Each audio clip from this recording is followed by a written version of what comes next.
So I hope you guys can hear me. Let's see. I want to test the microphone. Yes, I think you guys can hear me. Perfect.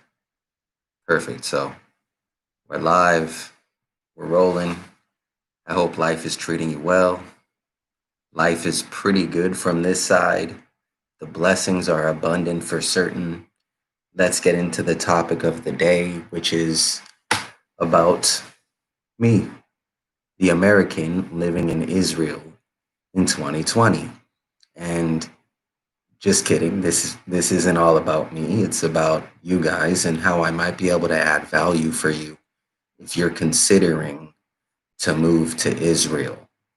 And if you already live in Israel, you'll probably find this video quite entertaining because I live in Israel too, and I live in Tel Aviv. I've moved to Israel from Los Angeles, California, about 12 years ago. So I have a perspective that I want to share with you guys, and I think I might be able to add some value. So let's dive in. Um, the current situation in Israel in 2020. What's it like with the corona, with all of the craziness going on in the world? What's it like?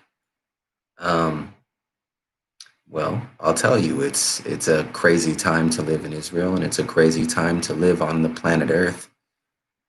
But one thing that I want to cover in this video that I think will help you in 2020 is what I'm sensing around me and some of the similarities that are probably being experienced by you coming from the United States or from America, moving to Israel, or from any other part of the world. I'm going to give you some of the similarities and some of the differences that I've noticed from living in Israel versus California.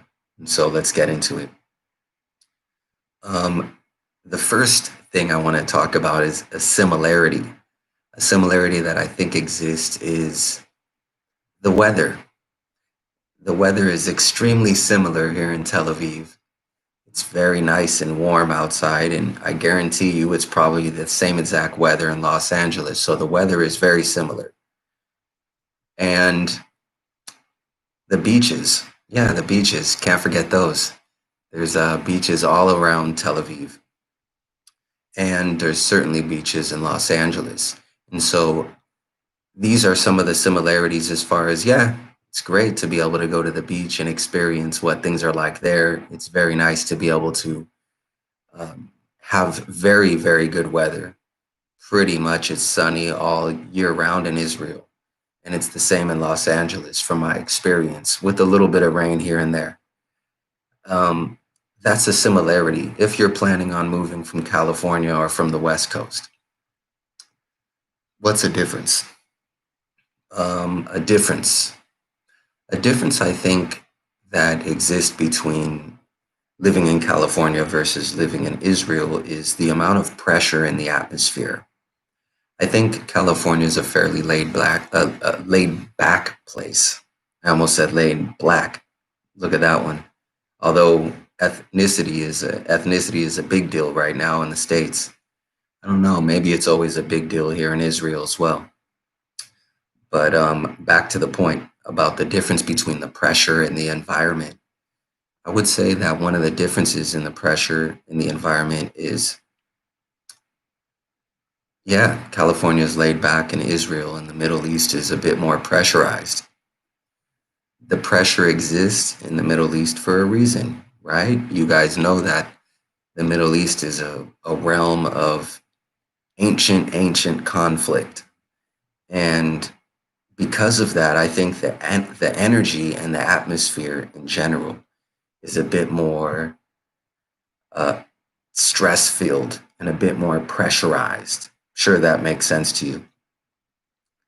That's a difference between the United States and America versus Israel. Some of the similarities, another one that I've noticed is the diversity.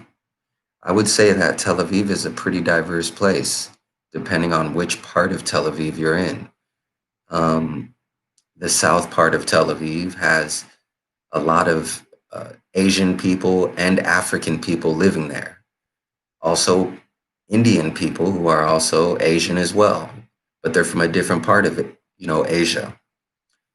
In the center of Tel Aviv, I would say that you have a lot of people of European descent.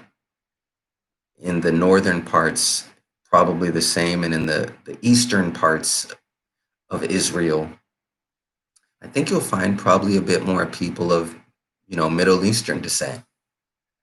And with that, there's a massive diversity across Israel that I think, at least that I've noticed, gives me a little taste of what Los Angeles is like.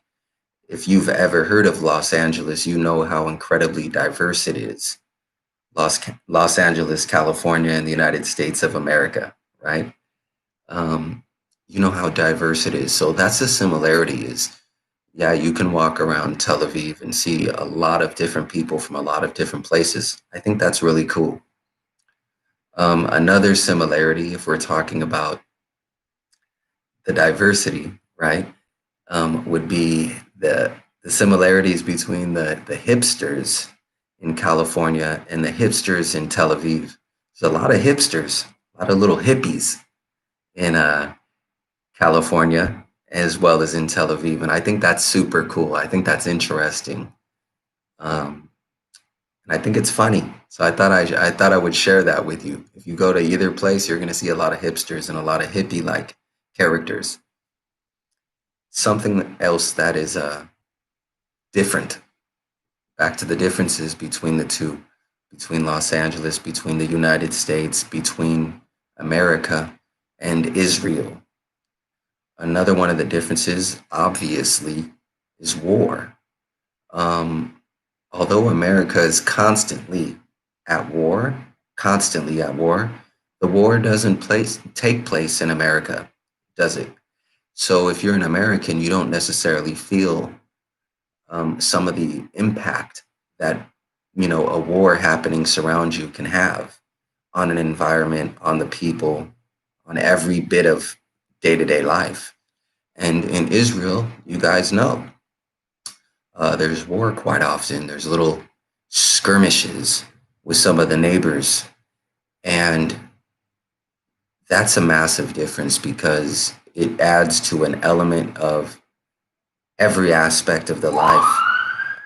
Don't worry, that's not a siren, right? That's just a regular police officer looking for me. So wish me luck. I'm kidding. But yeah, that's a difference, man. So you've got men and women.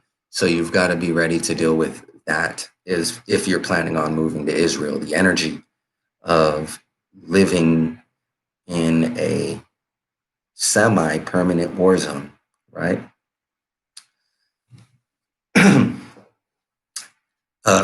Another similarity, excuse me.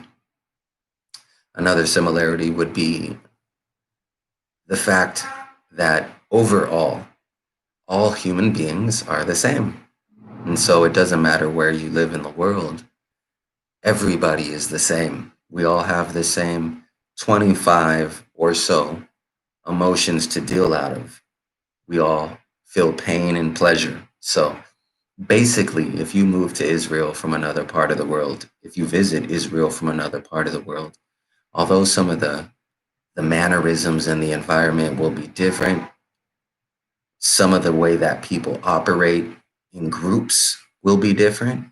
Basically, when you get one-on-one with another human being, you find that there's an incredible amount of similarities and a lot of things to relate with.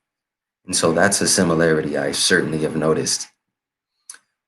And a diversity, another difference, as I'll sort of get ready to wrap up here. I don't know, about 10 minutes in. I'll wait for the police to do whatever they do. Another difference that I think is kind of interesting is there's no separation of religion and state in Israel. In the United States of America, there is a separation of religion and state, meaning the education system and the legal system do not involve any elements of religion. They simply don't. Versus um, in Israel, they're deeply united, religion and state. So although in America they do have, I think they still have the Pledge of Allegiance, where they refer to a God. I don't think they always direct or have ever directed the concept to sort of the God, and it really gets philosophical because a lot of that separation line that I'm mentioning here, although you can feel it, you can really, really feel it clearly when you're living in Israel or living in the US. You can feel the separation of church and state. It really is a gray line, though, isn't it? Certainly is. And I think a lot of what I said has a lot of gray areas to it. If you have any comments, leave them down below. Hit the thumbs up button. Thank you for joining me on this extremely short live stream. If you have any questions, leave them in the comments. I'll get back to you. And have a great day. Take care.